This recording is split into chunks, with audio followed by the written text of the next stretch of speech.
कभी कभी एक खिलौना, एक टॉय किसी की पूरी दुनिया बन भी सकता है और किसी की पूरी दुनिया बदल भी सकता है। जी हाँ, मैं बात कर रही हूँ जापान के उसी बंदर की जो आजकल बहुत ज़्यादा ट्रेंडिंग में है, बहुत ज़्यादा वायरल हो रहा है और जिसका नाम पंच है और जो अपना सब कुछ उस ऑरेंज कलर के खिलौने को समझ बैठा है, जिसकी माँ ने उसको छोड़ दिया था और कहीं ना कहीं लोग उसे लोनलीनेस और बाकी सारी चीज़ों से भी लिंक कर रहे हैं। तो आइए जानते हैं उसके बारे में। जापान के चिकावा सिटी ज़ू में जुलाई 2025 में एक नन्हे जापानी बंदर का जन्म हुआ जिसका नाम रखा गया पंच।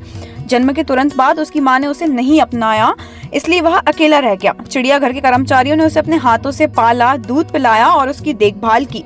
पंच को सुकून और सहारा देने के लिए उसे एक नरम खिलौना दिया गया जिसे वह हमेशा अपने सीने से लगाकर रखता है। वह खिलौना उसके लिए सिर्फ खेलने की चीज नहीं बल्कि माँ जैसा सहारा बन गया है।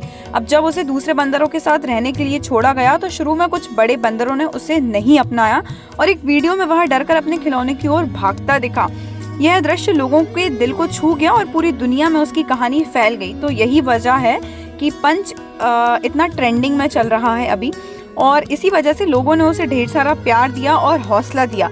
अब धीरे धीरे दूसरे बंदर भी उसके साथ रहने लगे हैं और अपने समूह में जगह दे रहे हैं और वो भी धीरे धीरे उस समूह में अपनी जगह बना रहा है।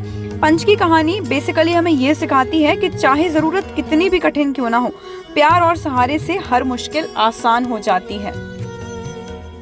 जिस तरीके से कर्मचारियों ने, उस जू के कर्मचारियों ने जिस तरीके से उसकी हेल्प की, उसको पाला, उसको पोसा, उसको संभाला और उस वक्त पे संभाला जब उसको उसकी माँ की सबसे ज़्यादा ज़रूरत थी और उसे वो खिलौना दिया गया, तो वो खिलौना, वो पंच और वो केयर टेकर इस टाइम पे बहुत ज़्यादा वायरल हो रहा है। क्योंकि जब भी वो डरता है या उस पर अटैक होता है तो वो सीधे अपनी उस माँ को गले लगाने के लिए चला जाता है, जो कि एक छोटा सा टॉय है।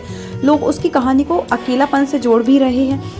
कई लोगों का कहना है कि जैसे पंच को अपने केयर टेकर और खिलौने का सहारा मिला, वैसे ही हर किसी को जीवन में किसी न किसी के साथ की ज़रूरत होती है और अब धीरे धीरे दूसरे बंदर उसे अपना रहे हैं, जो एक उम्मीद की खूबसूरत निशानी है। वेरस के अगर हम उस केयर टेकर को देखें तो जब वो केयर टेकर बाकी सारे बंदरों के साथ पंच को भी खाना देने आता है तो पंच उसे उस खाने को अवॉइड करके बेसिकली उस केयर टेकर के पास जाता है, जस्ट बिकॉज कि वो उस टॉय में और उस केयर टेकर में, इन दोनों चीज़ों में उसको अपनापन लग रहा है कि लाइक दे आर देयर, वो लोग हैं। तो उसकी वजह से पंच है कि उसकी माँ उसको छोड़ के चली गई, बाकी जो उसका फ्रेंड सर्कल है जो बनने वाला था वो उसको अपनाने के लिए अभी तक रेडी नहीं था। तो वो अपना लगाव, अपना प्यार, अपना सब कुछ उस केयर टेकर में और बेसिकली सबसे ज़्यादा उस ऑरेंज टॉय में देख रहा है।